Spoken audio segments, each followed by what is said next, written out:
have a jacket with a collar, little button band, integrated facing, so there's no separate piece. And the collar technique I have for you is the easiest you could ever sew. If you have not tried a jacket like this just because you're scared of the collar, you can pretty much relax because you'll be able to do this one for sure. Hi sewing friends, I'm Karina from liftingpinsandneedles.com. Welcome to this channel that is all about sewing, limitless sewing, and today I have a technique video for you. This is a general technique, something that you can apply when you sew a jacket that is maybe denim style, but it doesn't really have to be denim. It can be corduroy, it can be linen. There are a few jacket patterns out there that have this type of collar. I'm adding some line out here and some examples of garments I've made in the past. The canvas jacket from Wardrobe by Me is going to be a real good staple for me in red linen. This pattern looks like it's harder to sew than it really is just because of all the patch pockets and the top stitching, but the collar is actually super easy to sew. The yoke at the back is double and sewn using a burrito method, so it's really neat. The Augusta top and dress from Grainline Studio. The type of neckline is really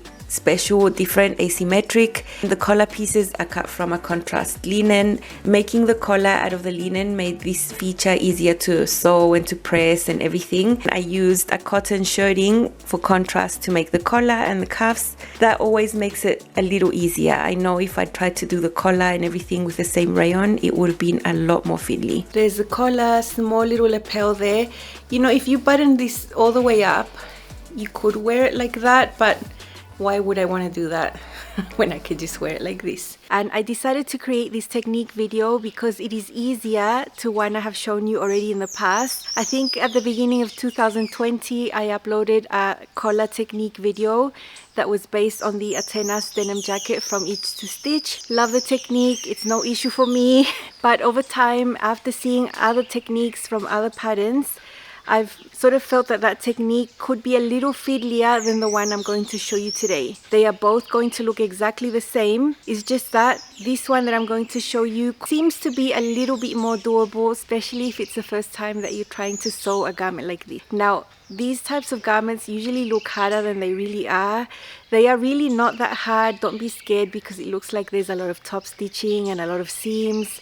It's usually easier than you think and totally doable, and I'm sure you would love to make yourself something like this, so there's no need to worry. This technique video here will help you a lot. Since 2020, I've come across maybe 3 or 4 patterns that use a technique I'm going to show you today. So it's not specific to one brand or one pattern designer. It is an actual technique that works, and it's all got to do with the join of the collar with the integrated facing. What I'm talking about is this section right here. You can see the collar has been top stitched and you can see the facing reaches a little further in. So there is a different way that you can deal with this area and the seam allowance. It involves a snip, but this type of snip can be easier to do than other types of snips. Look, some jacket patterns have a different pattern piece for the upper collar and for the under collar. So the upper collar is the one that you see here. The under collar is the one that's underneath, of course. Whether your under collar has a seam and is cut on the bias or not, don't worry if your pattern has an extra seam on the under collar and it's cut on the bias, or if your under collar is a tad bit smaller than the upper collar, this technique will work just the same, or they are both exactly the same, cut from the same pattern piece. It won't really interfere with how you can sew this little bit there. In these patterns, actually, the upper collar and under collar are the same pattern piece, so it's super easy. You just cut it twice. Because this is denim and the fabric is already nice and structured and heavy-ish, I'm only interfacing the upper collar and not the under collar. But if I was working with linen or another fabric that was a little lighter, I would probably want to interface both, the upper collar and the under collar. So that is just about fabric choice. But for this example, you just see one layer interfaced. You also see that this facing for the front is integrated into the front piece, so it's just folded in, it's not a separate one. But if your pattern had a separate facing, the technique would be the same. It's just that you'd have a seam right there in the middle and not a fold. But as I mentioned, this area, the way you deal with this wouldn't really change. So that's enough introduction. You'll see exactly how to do it. It's really easy. The video is not that long compared to other technique videos. You'll see how approachable it is and you'll be definitely able to do it for sure. So let's hop into the sewing.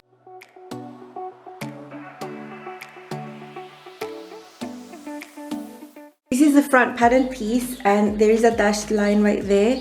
This jacket has an integrated facing, which makes the sewing easier because you just fold it onto itself, and only this area is the one that you want to interface. So instead of cutting the interfacing and fusing it on later, you know, I try to block fuse however I can, even though it's unconventional. I have cut a very straight line of interfacing under there in 2 layers, and I've placed the edge right there. I drew a mark with chalk right there and right there, so I know that's where I need to cut. So I have my interfacing here, I've cut it longer, and I'm going to fuse this right to the selvage to the edge of the fabric. And then once that's fused onto the fabric, then I'm going to place my pattern piece and cut it out.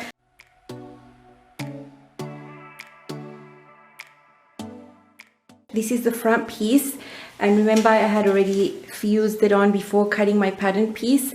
There is a separate pattern piece to cut out this interfacing, but I just used the references that were there on the pattern, so I didn't actually use this pattern piece. And here we have the collar. There's 2 of them. I have already fused some fabric that is slightly larger than my pattern pieces, so I can block fuse that and now cut it out. That is the front. The facing for this jacket is already integrated to the front piece, and that's been interfaced. You saw how I did that. So that makes the construction a lot simpler compared to when you have a separate facing. 2 collar pieces right there, both are interfaced. You saw from the start that I like to fuse this center area of the jacket before cutting it so that the length of the jacket stays original. Sometimes the interfacing can make the center front end up a little shorter as the fabric reacts to the interfacing. That's why you see it like that. And then in the center area of the facing, you're going to fold that in anyway. So the fact that it's right on the selvage shouldn't really be a bother. You're not going to see that selvage edge. It's going to be tucked in.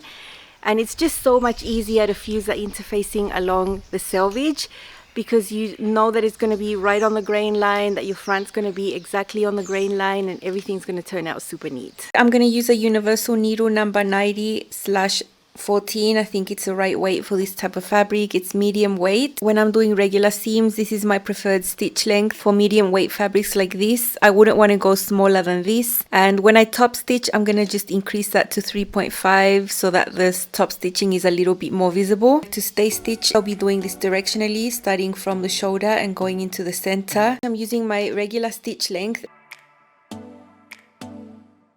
For the back, I'll start here and go towards the middle.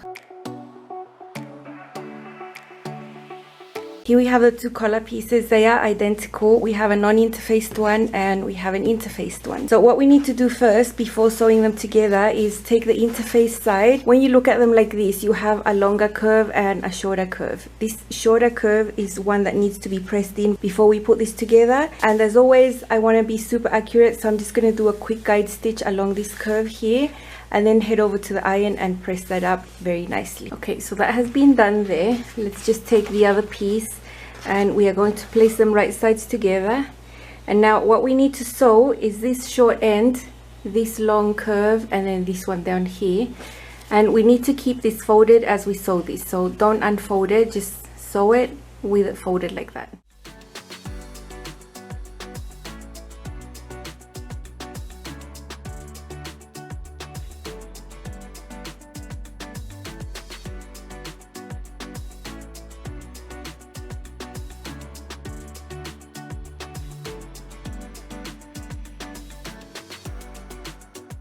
I'm just going to trim this down to about half. I think it's way too much seam allowance in there. So on this collar, this interface side will be the visible side, and this is the one that's going to touch the skin. So I'm just going to take these seam allowances here and fold them onto each other right there and then flip it. I'll just get my trusty little tweezer here to give me a hand. I'll do it gently, that's okay. I think that's pretty nice. So I'll just go to the iron and tidy this up. That's how the collar looks when it's all pressed and neat. Very nice. I'm just doing one extra step down both sides of the center fronts, and sew a guide stitch all the way down from the neckline down to the hem, because this is going to be pressed in by 1/4 inch.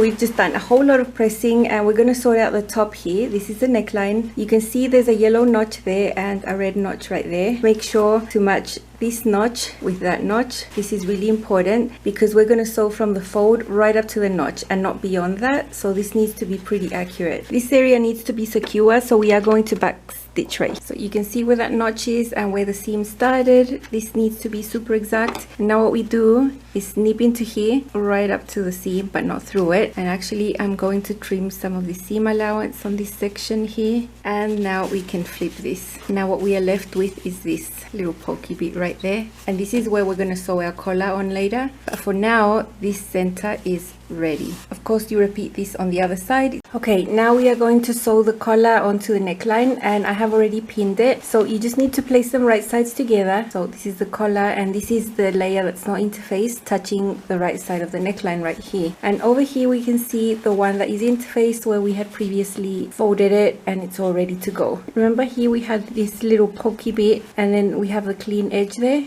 Well, this is what you need to align right here, and it needs to align very well so that then we can tackle the seam allowance inside the collar in the next step. So it fits perfectly. If you're careful with seam allowances, you're never going to have a problem. Everything matches perfectly.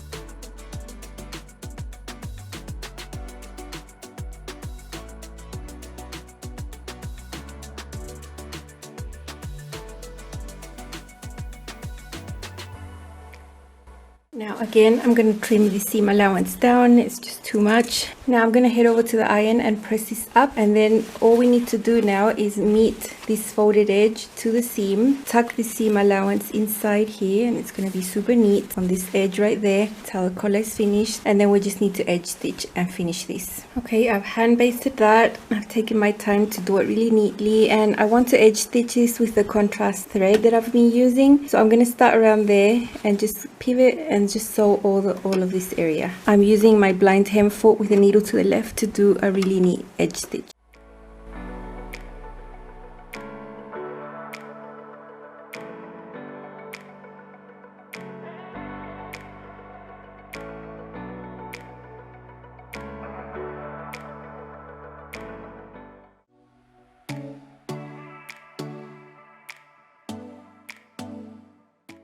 Another reason why I want this technique video up on the channel as a resource is because I'm planning to make a lot of jackets, and they all use the same technique. And even in the future, if the pattern has a different technique, this is the one that I'm liking the most, and I think is the one that I'm going to keep sewing from now on because it's just so much more enjoyable. So expect to see some jacket patterns, and those patterns will have this technique. This way I can just reference to this video. When you wear your jacket, this is how it's going to look. The upper collar is the one that's visible. If you're using contrasting thread, that top stitching there is the one that's going to be visible. That's why I think it makes more sense to do it like I've shown you, where you sew the under collar to the neckline first, and then the edge that's folded previously is the upper collar that you fold in. I like to hand baste and then top stitch exactly where it's going to be super neatly, and then you don't have to worry about catching anything underneath because that's already been sewn. So I think that's the easiest way to do it. With some jackets I've done it the opposite, where I've sewn this upper collar to the neckline inside, and then I'm trying to catch the under collar under here, and it's a little bit more of a fiddle. It can be done, but I think the way I've shown you is going to make it much easier for you to achieve. You'll see a video about this jacket very soon. I'm excited to share. It's a pattern that you can make for men and women. This is actually my son's jacket. I'm making one for myself as well. I'll just leave you at that. I'm not going to share what pattern it is, but just know that you'll find this technique in a lot of brands. I've seen it in quite a few, so it is a reputable and official technique. I did not make this up. I find it easier to do the snip. Previously, when you're preparing the facing in the center, you have that little snip, that little raw edge. It's much easier to get the collar to just wrap around that snipped area afterwards than to sew the collar and then do the snip and then trying to tuck away the seam allowance. Look at my previous collar video. You'll see, I'll put on the screen at what minute you want to look at, because the technique is sort of similar up to some point, and then when you are ready to snip, that's when it can get a little bit fiddly. I find this way much easier. Hope this was helpful. I'll see you again very soon on this channel again with more sewing. Bye.